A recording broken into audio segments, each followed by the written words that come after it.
Ça y est, c'est dans la boîte. Nous venons de vivre la première baisse des taux d'intérêt de la Federal Reserve des États-Unis d'Amérique. C'était un moment très attendu.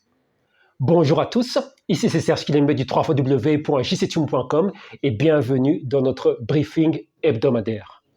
Je reviens sur le point que j'ai commenté en introduction, qui était le suivant. Première baisse de taux d'intérêt aux États-Unis, du moins de la Banque centrale nord-américaine.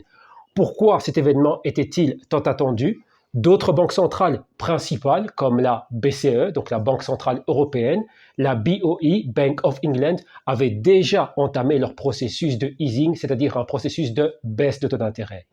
On a vu ce qui s'est passé au Japon, ça a généré pas mal de tumultes dans les marchés, c'était le vendredi 2 août et le lundi 5 août 2024, ça a causé ce qu'on appelle le dénouement du carry trade, la paire dollar, donc USD JPY, donc Japanese Yen. Là, laissons cela de côté, mais sachons que cela a provoqué pas mal de volatilité. Et maintenant, revenons sur ce qui s'est passé dernièrement. Pourquoi? Ce qu'a fait la Fed, c'était quelque chose de très anticipé et de très attendu par tous les participants des marchés, peu importe leur horizon de temps. Pourquoi? Parce que la Fed a changé sa politique monétaire. Ici, et surtout si vous êtes un insider du JCTUM, vous comprenez bien ce que sont les politiques monétaires et leur impact sur les marchés financiers. C'est quelque chose de très important. Ça marque les temps, un avant et un après. Lorsque la Fed passe d'une politique restrictive à une politique d'assouplissement, en général, c'est bon pour les marchés. Et lorsqu'elle passe d'une politique d'assouplissement à une politique de resserrement ou restrictive, entre parenthèses, c'est négatif pour les marchés. Mais pas pour tous les secteurs, ni industries, ni actifs. Un élément clé, ou un exemple, revenons en 2020. Fin d'année 2019, pour être plus précis et avoir un peu d'antécédents, nous avons vu qu'au niveau global, on connaissait un ralentissement économique. Les politiques monétaires ont commencé à pivoter. Donc, on commençait déjà à parler d'un potentiel assouplissement. Donc, c'était quoi? Une baisse de taux d'intérêt. Ensuite, on arrive en janvier, février, mars 2020. L'OMS, l'Organisation mondiale de la santé, a annoncé la fameuse pandémie. Qu'est-ce qui s'est passé? Mesure extraordinaire de baisse de taux d'intérêt. Donc extrême easing. Donc passer de X pourcentage de taux d'intérêt à 0% de taux d'intérêt. Et là, vous avez vu ce qui s'est passé par après. Durant le reste de l'année, les marchés étaient super haussiers. Donc sur le crypto market, les altcoins et NFT, le DeFi, au niveau du stock market, des entités comme Moderna, des entités comme Zoom, des entités comme Microsoft, Apple, Tesla, tout ça, a généré un méga boom. Ça, c'était un point clé. À travers tout le spectre de capitalisation boursière.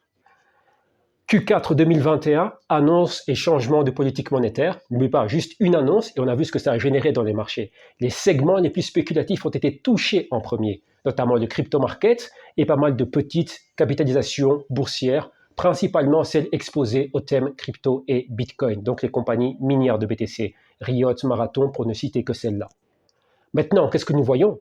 La Fed, ça fait déjà pas mal de temps qu'on anticipait cette baisse de taux d'intérêt. Pourquoi? Parce que l'inflation était en train d'arpenter une tendance baissière. Donc on se dit, ok, il serait temps de pivoter les politiques monétaires et d'un autre côté, commencer à prévenir une potentielle récession. Donc tenter de générer un atterrissement en douceur, un soft landing, comme on dit en anglais. Pourquoi je reviens sur tous ces points? Parce que ce sont des points qui nous ont accompagnés durant les derniers, je dirais, 12-15 mois. C'était une mort à petit feu, comme je le dis aux insiders du jctune.com. Qu'est-ce que ça veut dire? Maintenant, les marchés sont impactés par la cadence des banques centrales et la cadence des politiques monétaires et autres événements macroéconomiques. Qu'est-ce que ça veut dire? Ça veut dire que c'est très lent. On n'a pas un événement externe du calibre d'une pandémie qui accélère ce procédé. Lorsque ces procédés sont accélérés, cela marque bien les temps, c'est-à-dire une récession, le bas de la récession, récupération économique, c'est-à-dire récession et phase d'expansion économique. Et vous voyez que les marchés suivent, du moins anticipent cela et réagissent, on va dire, violemment, si on peut dire ça comme ça, volatilité.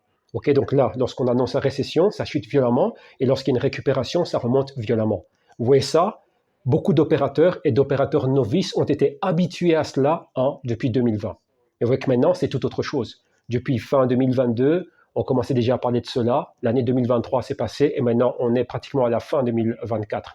Nous touchons à la fin du Q3, donc du troisième trimestre, et on va entamer le quatrième trimestre. Donc, vous voyez que tout ça, il s'est passé beaucoup de temps.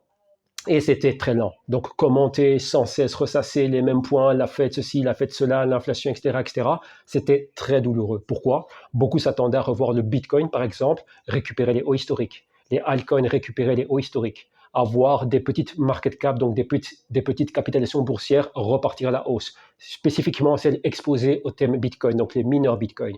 Et vous voyez que cela n'a pas été le cas. Mais d'un autre côté, qu'est-ce qu'on a vu? Il y a un thème qui a dominé les marchés financiers, c'est le thème intelligence artificielle et avec des ténors, donc des grands gagnants comme Nvidia et d'autres entités comme ça. Pourquoi est-ce que j'ai dit tout cela? Parce que c'est super important. Maintenant que nous avons un premier rate cut, enfin que le premier rate cut a été effectué, que l'on voit que l'inflation est en train d'arpenter les 2%, je me focalise là sur l'économie nord-américaine, celle des États-Unis, on se dit, tiens, maintenant, qu'est-ce qui va se passer? Est-ce que le leadership au niveau des marchés financiers va-t-il changer ou va-t-il demeurer intact? C'est-à-dire Nvidia qui guide avec toute sa horde d'entités exposées au thème intelligence artificielle.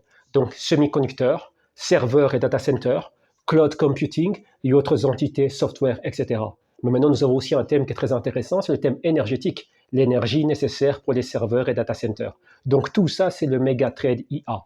Maintenant, on a remarqué que cela est concentré dans les méga cap et large cap. On peut dire tout ce qui est au-delà des 100 milliards de dollars de market cap, avec les 7 magnifiques, d'où le club, avec le club exclusif d'entités qui ont dépassé le billion. Donc Apple, Microsoft et Nvidia. Vous voyez que c'est très intéressant.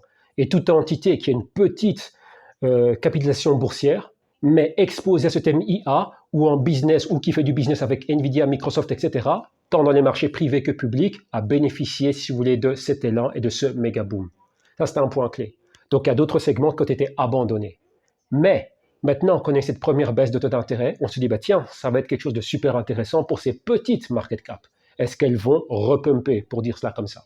Et vous voyez que c'est là maintenant qu'on doit faire preuve de beaucoup d'intel, de stratégie et faire des investissements, faire des analyses approfondies afin de trouver des bons prospects. Donc des entités où il y a un gros potentiel et de grosses probabilités ou de hautes probabilités de succès dans ce nouveau cycle, dans ce nouveau paradigme, si vous voulez, de politique monétaire favorable au marché financier. Du moins parce qu'on entame maintenant une phase de rate cut, donc de baisse de taux d'intérêt. Vous voyez que ça, c'est quelque chose de très costaud au niveau Intel et au niveau macro, impact sur la micro. Et bien, on doit savoir quoi faire, comment naviguer cet environnement, qu'est-ce qu'il nous faut regarder, quels sont les indicateurs clés, on doit se focaliser sur quoi, quel secteur, quelles industries, quels actifs, le timing, tout ça, la stratégie, vous voyez que tout ça, c'est très complexe. Et ça, c'est l'ensemble des choses que nous faisons au quotidien au sein du gctune.com. Dans nos sessions Morning Market Meeting, du lundi au jeudi, axées sur les marchés financiers, donc bourse traditionnelle et bien digital assets. Et vendredi, on se focalise uniquement et exclusivement sur les digital assets, Bitcoin comme indicateur et toutes les autres altcoins. Donc, soit les plateformes Web3, que ce soit le DeFi, les NFT, etc. On voit et on tente d'analyser les marchés tous ensemble et de détecter les méga opportunités. Donc ici, j'ai dressé un tableau, quoique assez technique, mais c'est super important aussi que vous soyez de plus en plus sophistiqués afin de comprendre ces points. Comme je le disais, maintenant c'est très lent. On a récupéré la cadence normale, c'est-à-dire beaucoup de blabla entre les réunions, beaucoup de blabla entre les publications de données macroéconomiques, donc d'un mois à un autre. Et maintenant, vous voyez qu'il y a des secteurs qui sont en train de monter petit à petit. Et les leaders d'hier, donc là le thème crypto, durant 2020-2021, beaucoup s'attendent à ce qu'ils règne sur les marchés à nouveau. Mais il se peut qu'on attende longtemps. Vous voyez que c'est ça la trappe, c'est ça, on va dire, l'élément clé. Donc on doit pouvoir être agnostique, comme je le dis, ne pas être émotionnellement attaché à un thème et regarder les choses, on va dire, voir les choses d'une manière bien plus large, élargir ses horizons. Se dire, ok, ce thème, c'est pas mal, j'ai analysé pas mal d'entités, je les ai en watchlist, mais en attendant, il se passe quelque chose ici. Donc, il y a du mouvement de ce côté. Et là, c'est le thème IA, semi-conducteur, data center et tout le tralala. Maintenant, on va voir.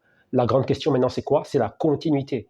Qu'est-ce que nous apportera le quatrième trimestre au niveau des politiques monétaires, donc l'aspect macro? Comment cela va-t-il impacter la micro, donc avec les différents thèmes et secteurs que l'on a cités, ou le thème dominant que l'on a cité, la IA, mais comment il va impacter les différents thèmes, donc marché, secteur, et industrie, et ensuite voir que va-t-il se passer en 2025. Ce que nous voulons détecter et identifier, ce sont des tendances. Et ensuite, ce sera à nous à travailler sur le timing.